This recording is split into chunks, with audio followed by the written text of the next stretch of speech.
Let's hang him from the highest tree. Classics.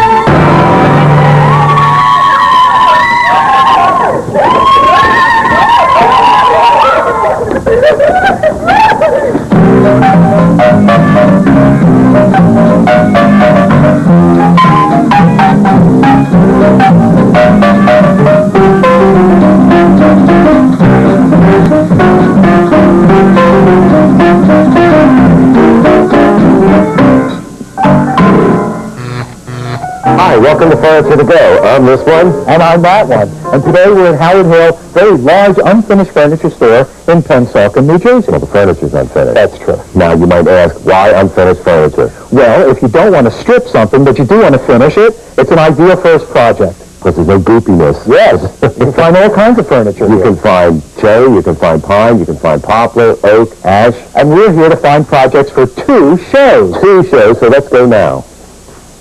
Find anything? Nothing yet. Oak and pine.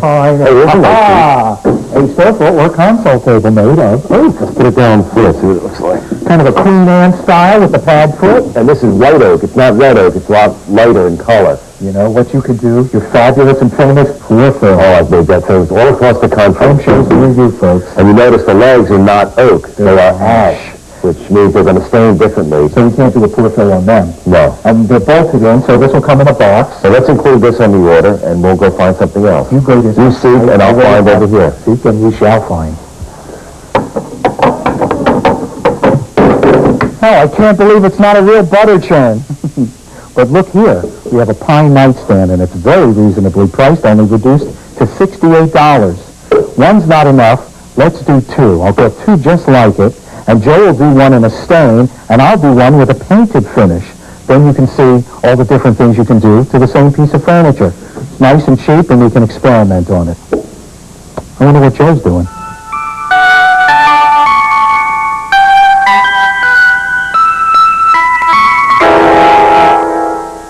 This is a hall rack. It's pine. The legs, however, the spindled legs here are poplar. And I think we can do a nice finish with this using some aniline stains or aniline dyes that we haven't used before, and some black. You've seen a lot of furniture. It's like colonial style. It has like a honey or a yellow color and black elements to it. So this will be nice for that. So and you can put your hats on it after it's finished and see it in your little hallway. So let's go find Ed and try and gather all this stuff up. Ah, we meet again. Are you still here? Look, an oak roll top. Solid oak. That is it. An old-styled roll-top desk. Got these pretty drawers in. You can put anything you want in here. Eggs.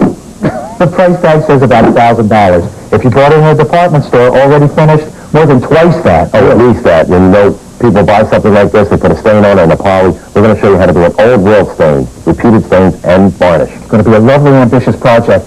Let's go settle up, load up the truck. I saw some tchotchkes over here. Hey, these would be good to do at the end of the show. I think so. Oh, but you know what? I think you've got too much furniture here for one show. So we'll do some in one show, some in another show. Good. Oh, you know, they forgot our hall rack. I'll see you back at the shop. Hey, mister, do we have a hall rack? Hey, mister, can we have a hall rack? Oh, who's that little old nightstand then? That's my grandfather's nightstand. Oh, that's not your grandfather's nightstand. I've seen your grandfather's nightstand. Well, that's my other grandfather's nightstand. It's very clean, man. First, we'd like to show you how different 2 nightstands can be. Just like us. Both nightstands are made of knotty pine. Yeah, like you said, just like us. And while I'm going to be doing mine in an old world finish. The old world traditional finish, I'll be applying different colors for a symphonic, yet cacophonous, painted finish as found in a kid's room, I thank you. In a kid's room, because all American knows you are but a child. I do retain my childlike sense of wonder, don't you? And that makes us all special. And I'm the guy in the Barney costume. That's why it's so in there. Well, there's another guy in it with me. Okay, I'm taking these drawers out. Oh, not me. Why am I going to do that? Both stands, as we said, are knotty pine, and whether you're going to paint like Ed's going to do or whether you're going to put an opaque stain on like I'm going to do, you want to shellac the piece before because you want to seal the wood. And we've done, as we said before, with factory edges, they're sometimes sharp, so we've broken all the edges with some sandpaper. We got the spit coat of shellac, and we apply the spit coat, knotty pine, and the carcass. stains unevenly. So if you give it a spit coat of shellac beforehand, you'll get a lot more even. I'm going to use this one. Hey, but you got to make the drawer bigger to use that one.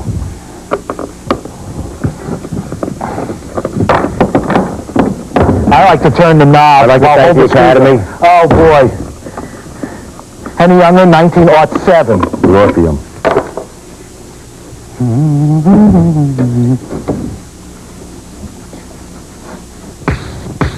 Okay, the shellac is dried, and I sanded with some 400 paper, so it feels nice and smooth now, and I tack ragged it already, except for that little bit I just sanded now, but this is TV. Okay, so it's nice and smooth, and I'm going to make an opaque stain, and I've used some burnt sienna, some raw sienna, and some flat white wall paint, some mineral spirits. I've got some varnish over here. It's a furniture varnish, and you get this. Looks like a nice chocolate icing of some sort. But I'm going to add a little more weight to it. You don't have to be neat if you got a workshop. See? And here's some more varnish. Oh, yeah. And now, a little bit of Japan dryer. There we go. Now we mix all this together. And what do we have? Looks like the ice cream after it's all melted in the bowl. I'm going to paint this on and then wipe it off. It's going to lay on top of the wood rather than penetrate. Put the other glove on.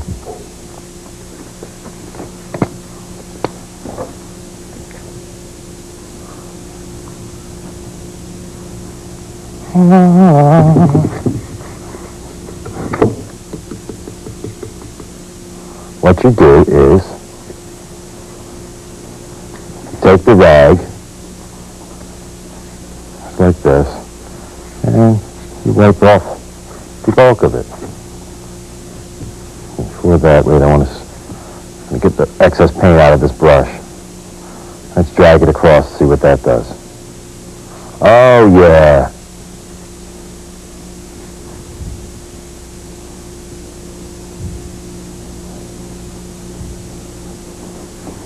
Now we can wipe off a little bit more if you want.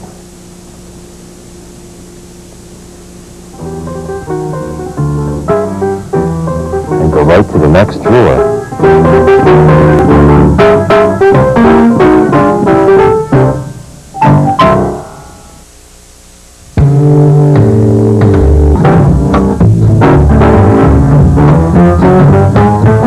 Now, I'm not doing a glaze like Joe did.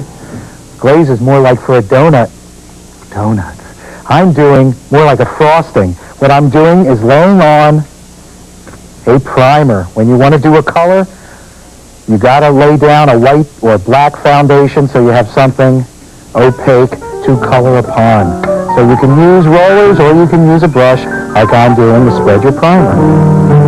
When your primer's dry, get your colors prepared and use clean rollers, or in this case, brushes. I suggest a semi-gloss paint.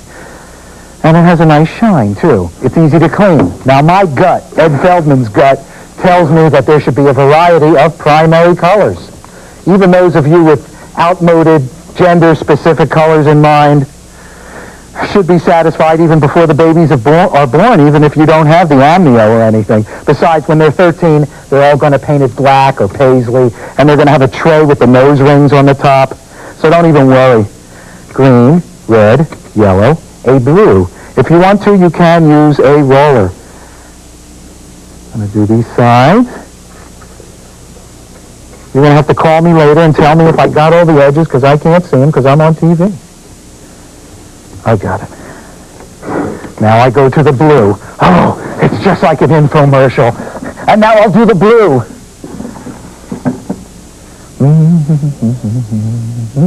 And now for the final, I will use the roller, and we've mixed a little black and a little white and a tiny little bit of blue for the carcass, as you can see. And we'll just paint the top here. The moving canvas. Oh, the roller for the edge, always a nice touch. The opaque stain is dry, and now I'm shellacking. After the shellac is dry, remember this is a spit coat, I will sand the spit coat down with a 400 paper and then varnish. And that'll be over. Oh, me again. You know, I like to move the knob around on the brush instead. No, actually, I'm painting all the knobs the gray color, same as the carcass, and I put the screws from the knobs back on the knobs, so I have a lovely little handle with which to paint. And in that way, the colors will stand out that much brighter because I have the little gray knobs affixed to the front. Why, it's the warbling of the little gray knob bird. So here's a look for the young and the young at heart. I love it. It's like a box of crayons. You know what? I like yours better, too. I know, that looks like in Bubby and Zadie's room. Well, this needs some dark drab walnut paneling and lots of somber evenings. But it's a look. Where's the TV guide, Margaret? I can't see. I got the lights on in the room still dark. Give us a kiss. We're coming from way over there. Apparently, we're moving around.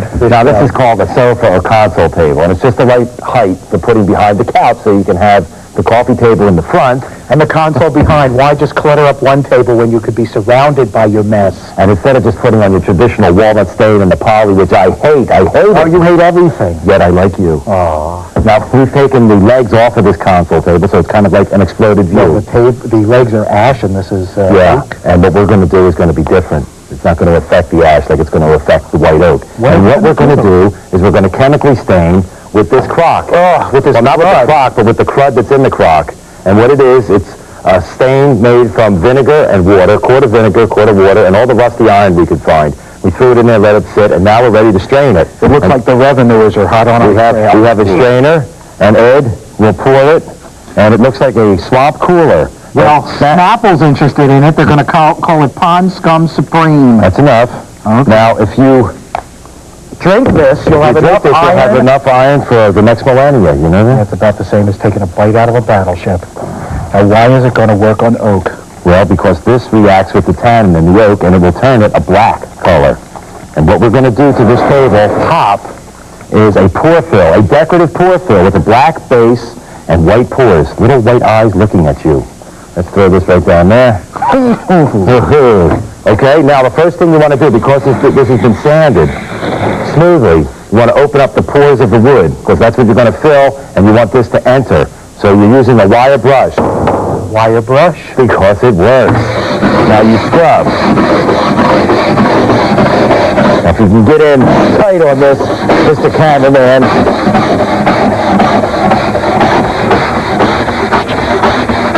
You can see all these pores opening up.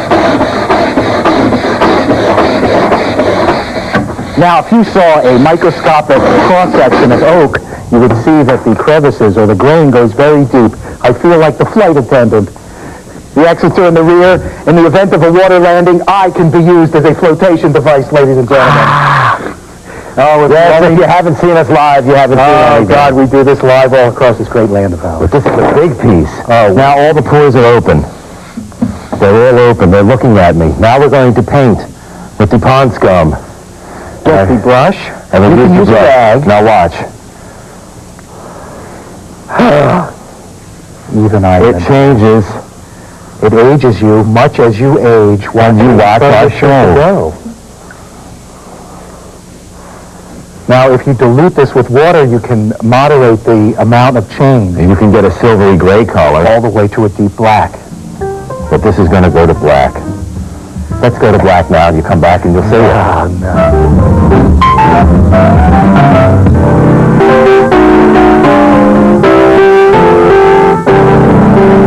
And look, the change is complete. The wood's black, and we've sealed it with some shellac. It's black except for these few white lines, which is Different boards. different boards, and they didn't have as much tannin in it, but I love that color. Now, remember the legs.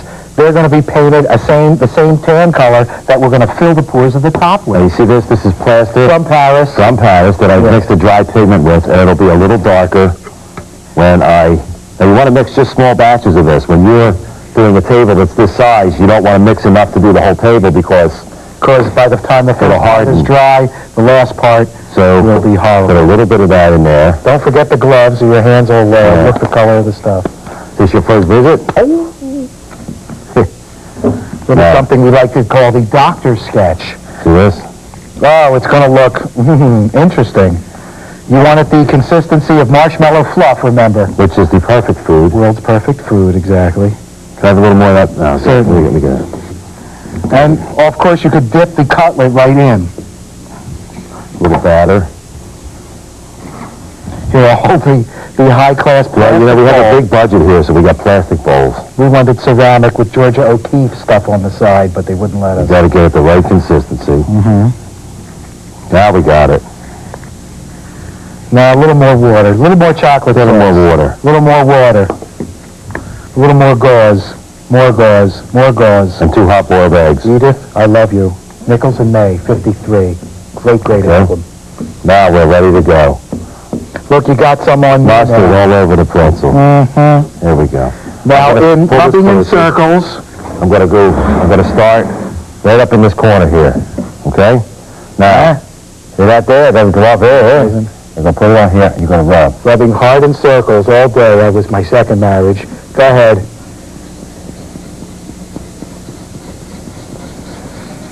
You sure you like this color now? Oh, I love it. Watch. Can I borrow the Wait, I'm not towel? done with this yet. I have to use this. He's so concerned whenever he gets a little bit of stuff on his hand. I just had this thing. I have to know exactly what time it is, too. It's like David and Lisa over You here. do little spots at a time. And then you're rubbing across the grain. Some people do this with paint, and they call it the pickled effect. Some people rub me across the grain. That ain't right. Just rub. They're going to sand. The fill is done. This whole table is sand. I'm using a 400 sandpaper to just get the last of the residue off. After I filled, I went in the circles. I just took a wet rag and I went across the grain. And that removed most of the plaster and the pigment fill. While I have been painting the leg with the same, in my opinion, god-awful yellow that's now in the pores of the tabletop. Yes, it is. And now we're just going to wipe off like this, the dust. Oh, the tabletop looks nice. These legs look like a big hot dog drenched in Yeah, but it'll look good afterwards. When it's on, it'll mimic the color of the table. Tack rag. Tack rag. Tack rag. Now, Now, the brushing lacquer will give it its final sheen, I or put in... its final Estevez, depending on who you like. You're going to keep up with that. Hey, I'm going Not to until they return my calls, anyway. put this on with a brush. Do that edge first.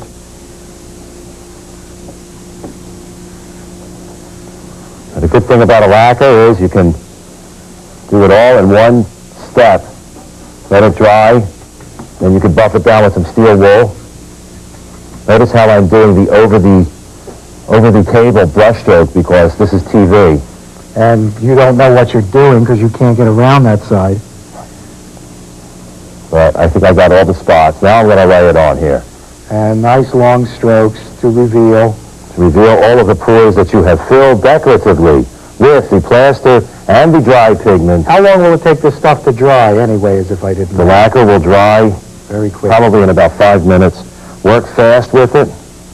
Don't go back over your strokes unless you are a professional like me. You mean we get paid for this? Yeah.